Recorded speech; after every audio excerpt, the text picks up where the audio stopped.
Hello and welcome to this lecture. Today we are going to discuss about introduction to opioid analgesic and opioid antagonist. So let's discuss today's topic. So when we talk about opioids, the first thing that will come in our mind is morphine. And opioids is very important. Actually, opioids, there are so many type of opioids that are helpful to make different bioactive compounds, whether they are natural, whether they are semi-synthetic or synthetic. But morphine is one of the commonly drug that has been extracted from the opioid, and then from the morphine we can synthetically make heroin, which is another drug that having strong addiction and dependence properties. So we need to understand that actually when we talk about opioids, we need to see that they are extracted from the opium plant, and from the opium plant we can extract different opioids, and morphine is among common example in that.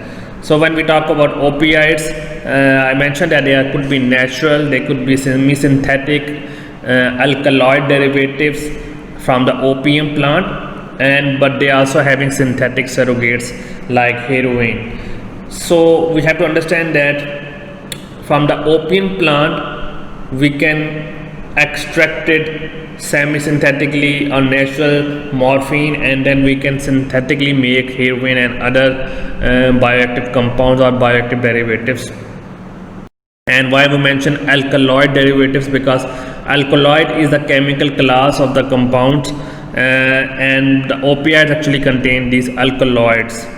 When we talk about the drugs, and I mentioned few times that how a drug could be extracted or how we can make the drug, and I mentioned before several times that the drugs that we can see in our market, actually 70 to 80% of these drugs extracted from the natural sources or natural herbs, or we can say that it could be extracted from the source, could be natural, like it could be extracted from the plants, it could be extracted from the animals, it could be extracted from any natural sources, and then from these natural sources the drugs modified either in the form of semi-synthetic form or then can be synthesized in the laboratories.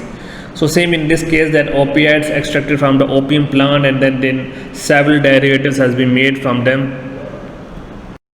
And what is the function of morphine? Because the morphine is one of the commonly extracted or semi-synthetically produced drug, and usually it is have not lot of properties, but the main thing is that it is used for relieving the pain.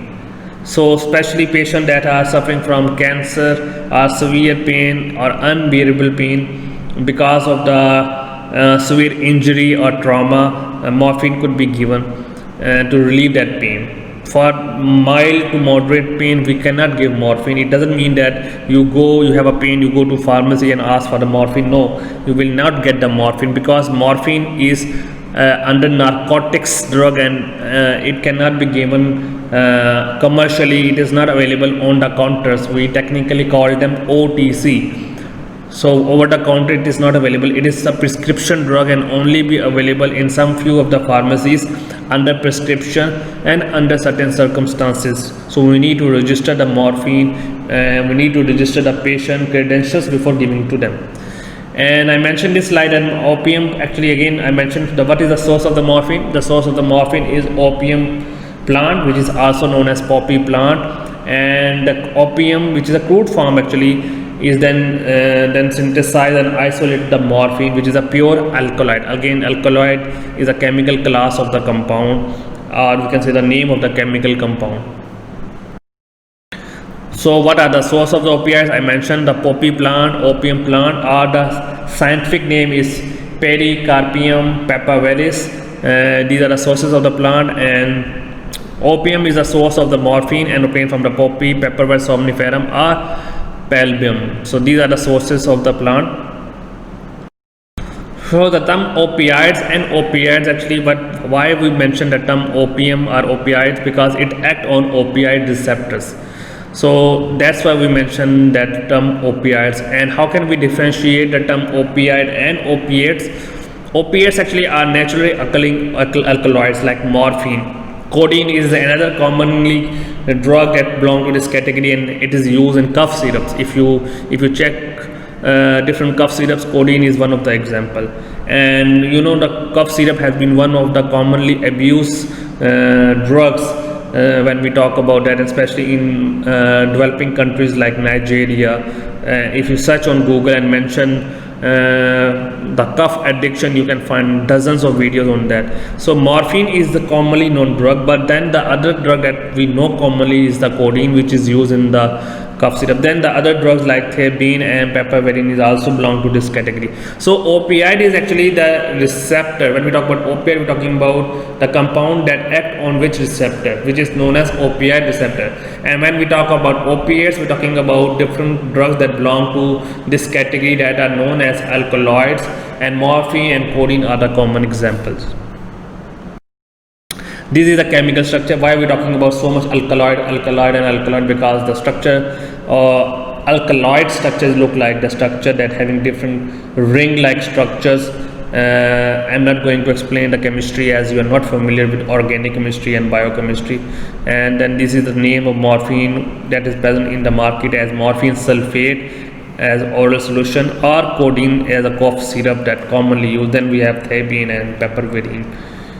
Morphine is an opioid found naturally in the opium poppy plant, making it an opiate. It's a very euphoric, pain-relieving, and sedating drug that's been used in recreational and medicinal settings for thousands of years. Until relatively recently, it was used as part of preparations of opium, but it is now isolated for use on its own. It's also an endogenous drug, meaning it can be found naturally in the human body. Among the positive effects of morphine are euphoria, pain relief, mood elevation, anxiety reduction, internal hallucinations, and a general feeling of happiness and contentedness. The negative effects include respiratory depression, constipation, nausea, difficulty urinating, itchiness, and minimally impaired physical and cognitive performance, at least at medical doses. Morphine's euphoria is often greater than what you'd see with other opioids, though not always. In this regard, it is similar, if not identical to, heroin. The euphoria is described as a strong feeling of comfort, warmth, and love. One of the issues with morphine that can be considered a negative effect is that dependence easily develops, and withdrawal can be incredibly unpleasant. If you use it orally, morphine lasts for 4 to 6 hours and begins working in 10 to 30 minutes. Extended release options also exist, which can increase the onset to 90 minutes and the duration to 10 hours. Rectally, the drug lasts for 3 to 4 hours and has an onset of 10 to 30 minutes. With intravenous use, the duration is only 1 to 2 hours, and the onset is just a few seconds. I won't talk much about intramuscular use, but through that route, the onset is a little slower, which results in less of a rush. Morphine operates at mu, delta, and kappa opioid receptors in the central nervous system and in other parts of the body. Its activity at mu opioid receptors in the gastrointestinal tract, for example, is connected to its ability to cause constipation. The mu opioid action is connected to morphine's euphoria, sedation, respiratory depression, and pain relief. The kappa opioid receptors are connected to pain relief, pupil constriction, and possibly some of the hallucinations that can occur with the drug. Lastly, the delta opioid receptors probably play some role in pain relief. At some point in its action, sigma receptors may be involved, since sigma agonists and antagonists augment what morphine does. There's also an interesting subtype of the mu opioid receptor, the mu3 receptor, which is a binding site for morphine. The discovery of this receptor helped confirm morphine is an endogenous drug because other endogenous opioids don't bind to it. As an interesting side note, scientists are now trying to get a full sugar to morphine synthesis to occur in yeast. Morphine has been used for thousands of years in the form of opium. Friedrich Sertner, an apothecary assistant, isolated morphine as a core active chemical in opium in either 1804 or 1805. He initially called it morphium in reference to Morpheus, the Greek god of dreams. That reference was made because he knew he had found opium's sleep-inducing chemical. In 1817, Sertner began promoting it for pain relief in the treatment of opium and alcohol addiction. He found it was useful for pain relief after testing it on dogs, himself himself and local individuals. Merck, which is still one of the largest pharmaceutical companies, began commercially producing morphine in 1827. The drug was widely used in multiple wars due to it being an effective pain reliever and sedative. In the US, the Civil War saw widespread use, and morphine went on to appear in World War II and other conflicts. The commercial availability of hypodermic syringes in the 1860s began to transform how morphine was being used. It was a commonly used drug in medical and non-medical settings through the 1800s and early 1900s, but laws started to restrict access. The Pure Food and Drug Act of 1906 required morphine content be labeled on products, and in 1914, the Harrison Narcotics Tax Act criminalized the non-medical possession of morphine. Morphine certainly didn't disappear due to the laws, and to this day, morphine is used in medical and recreational settings. During the 1900s, multiple total synthesis methods for morphine were published. Even now, however, no total synthesis has proven to be a better option than obtaining morphine from the opium poppy. Since being isolated in Papaver somniferum, morphine has been found in other plants and animals, including humans. Morphine is currently a common medical substance for many conditions, and it's been used in some countries as a replacement for other opioids. Recreational use does take place, but heroin and other opioids have largely taken over that market.